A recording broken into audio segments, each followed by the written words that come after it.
So Pete was in Connecticut when I made Escapee, and he came back the next semester, and weren't really taking any classes really that semester for some reason or another. We just decided to do it. We wanted to do another project, not for class, just for the hell of it. Anonymity was a strange project. It was like a lot of planning went into that one, and using the hair salon, Andy's salon, and all the locations. It was our first like big production. We kept trying to top ourselves. So I don't know where we came up with the idea for Anonymity, but I wanted to tell something with a lot of action, and I had just seen Die Hard that year before. I wanted to make something like that, like Dog Day Afternoon, where there's like people holding up a bank or hair salon, as it turned out, and make it a big shoot 'em up adventure, Bruce Willis type of thing.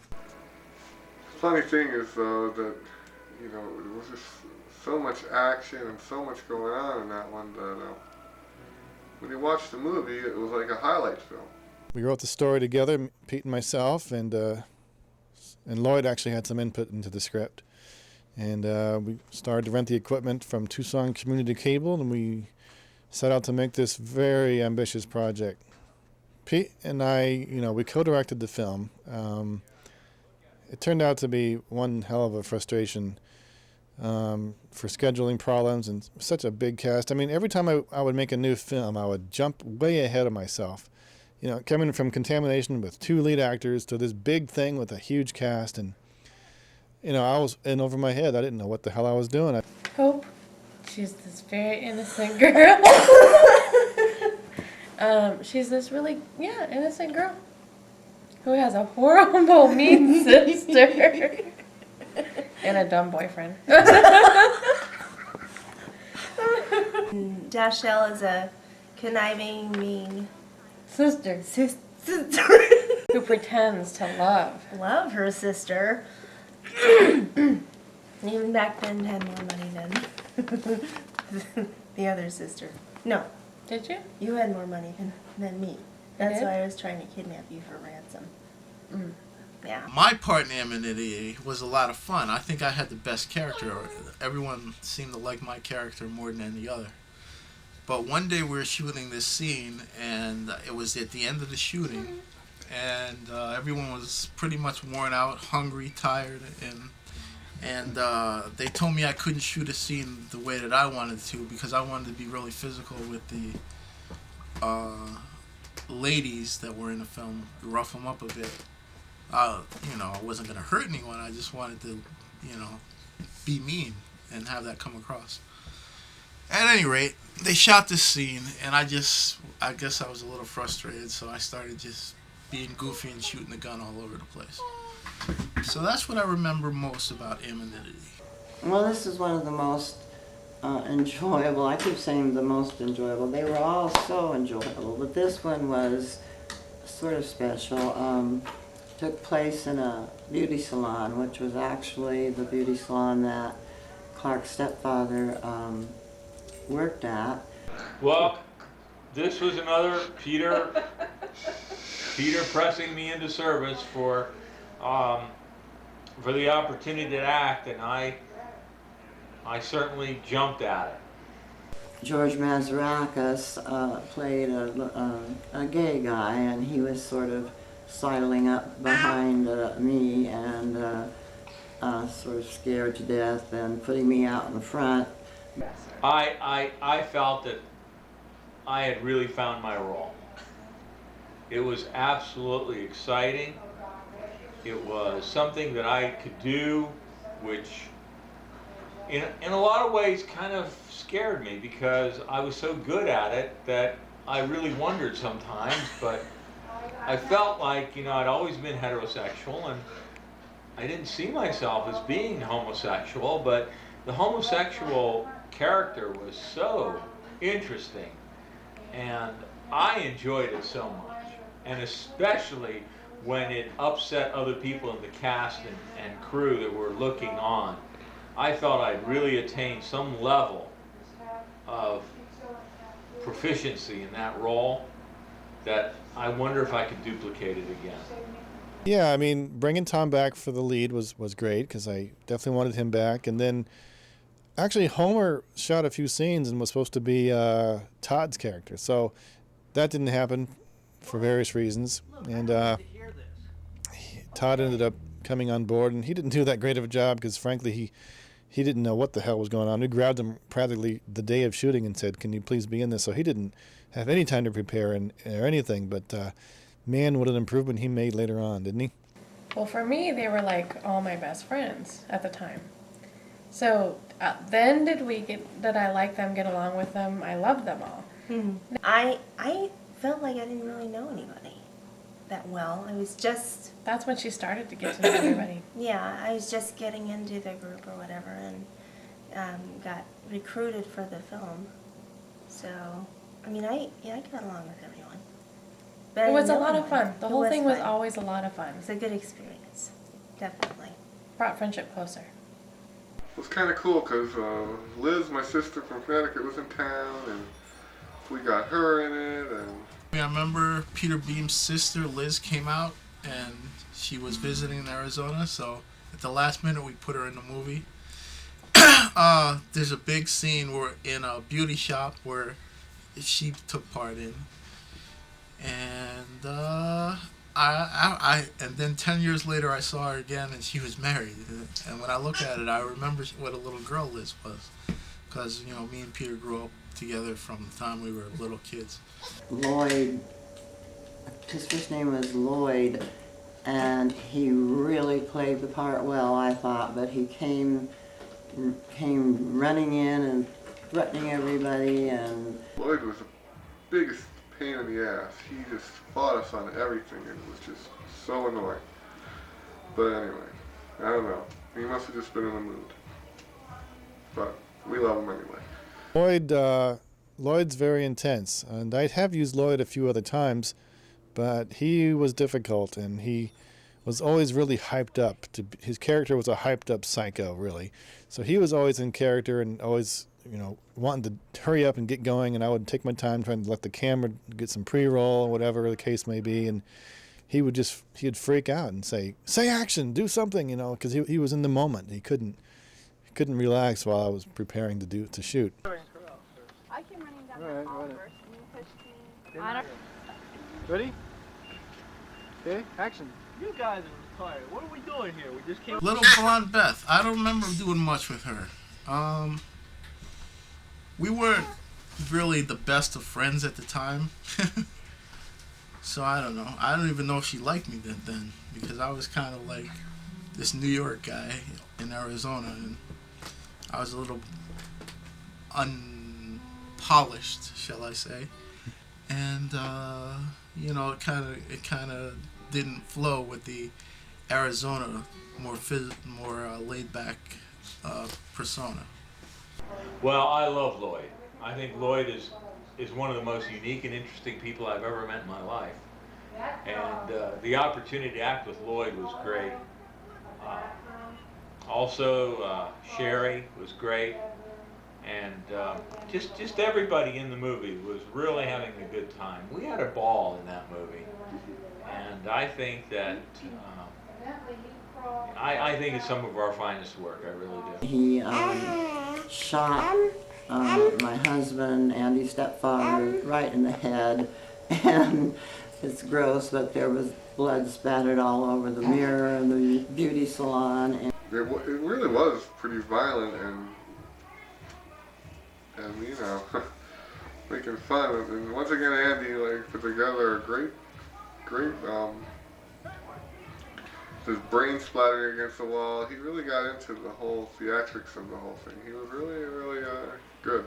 It's always, it really, when I look at it now, 15 whatever years it is later, it really bothers me that we made this film with such a light tone, a careless tone. People are being killed in an awful way, and it's kind of very jokey and light. I mean, very irresponsible filmmaking.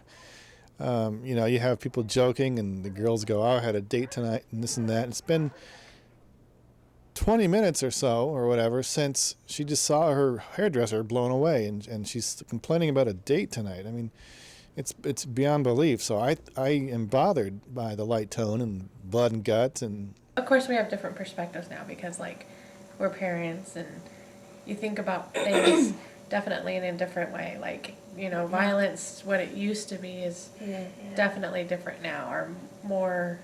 Yeah, how's it going to impact our kids, you know, when they see that sort of thing? And So, yeah. there's not even, you know, one thought given to the hairdresser that was, you know, shot in cold blood. So. It was just ketchup with what was mixed in it to us at the time. But when you think about what it was really supposed to be, right.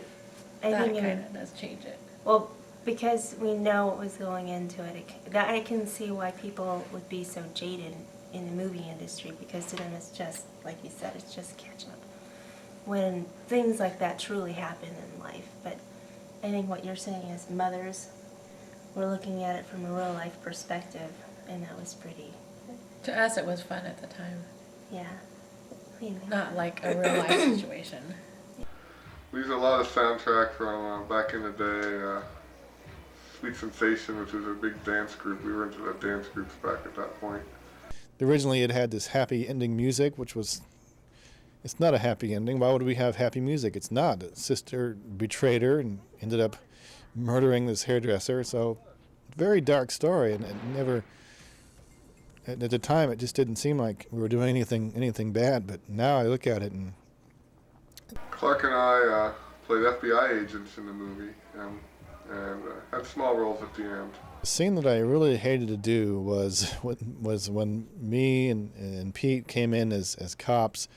You know, I was nervous as hell doing that in front of everybody, and I guess they really wanted to get us back for being behind the camera and being a couple of pretty demanding directors. But man, when it came time for them to point the camera at us and for us to do the acting, we were both nervous as hell and felt really stupid. I felt so dumb.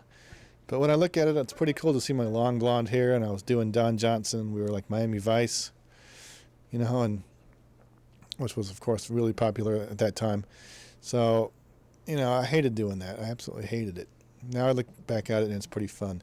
The other part of it that was great was when the fellows burst in, the government agents burst in. That was pretty cool, too. I think my favorite scene in Anonymity is, I think the hair salon stuff is pretty compelling when he comes in and shoots the place up.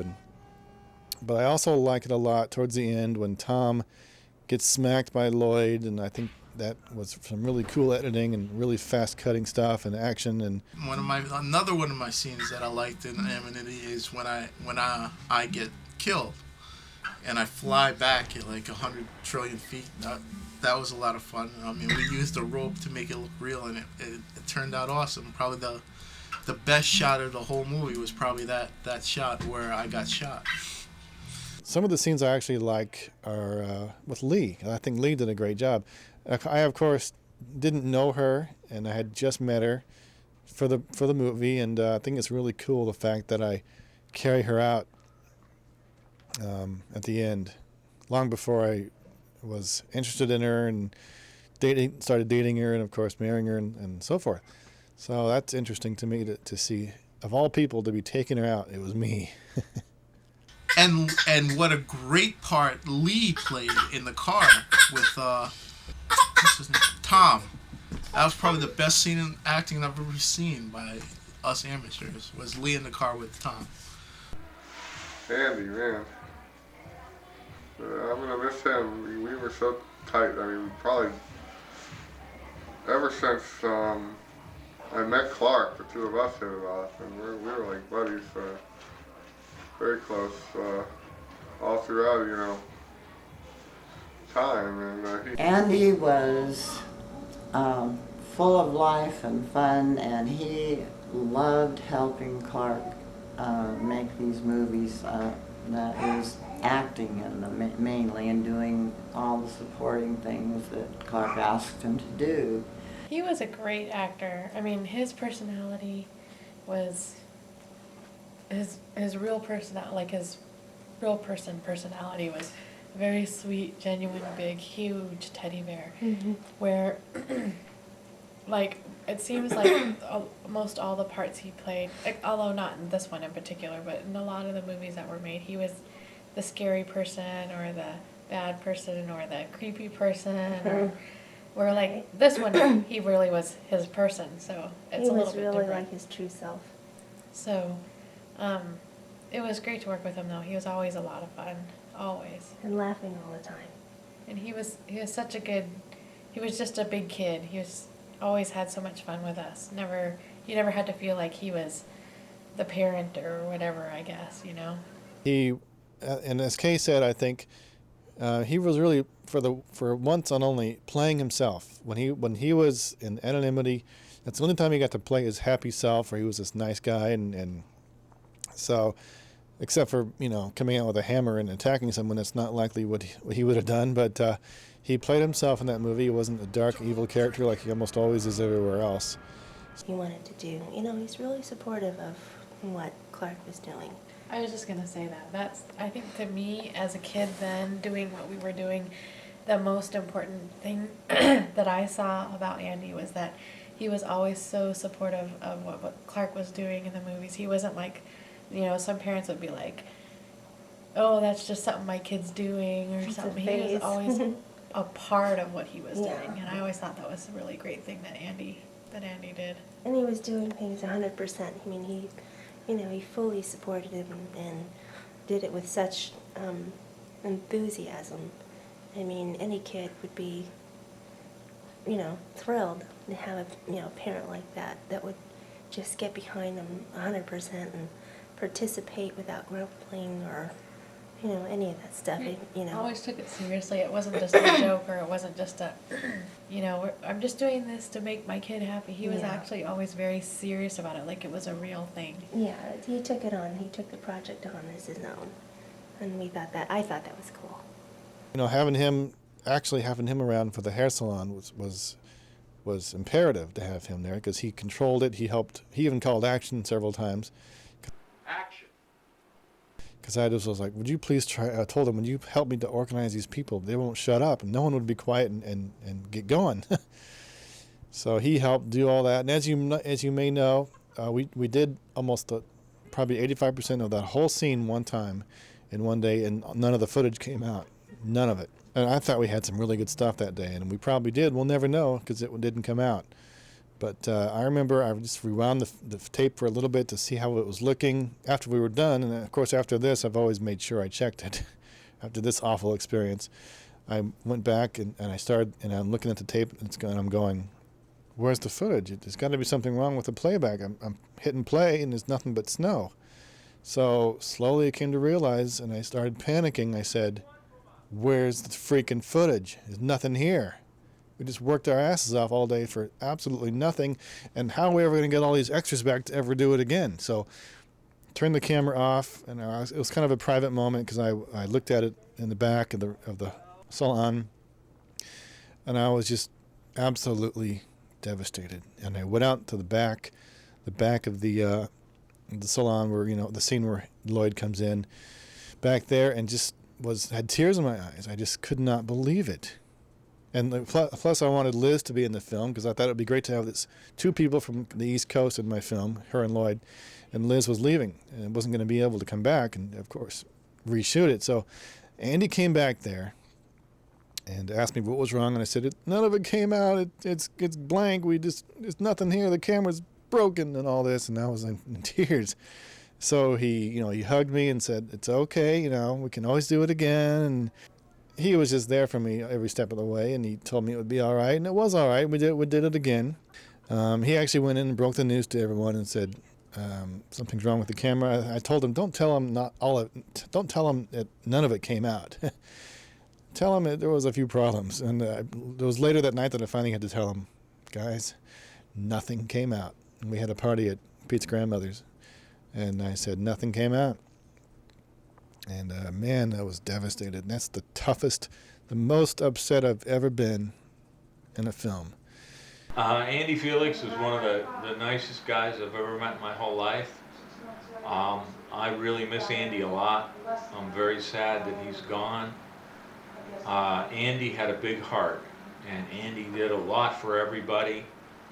I think Andy was a real treasure.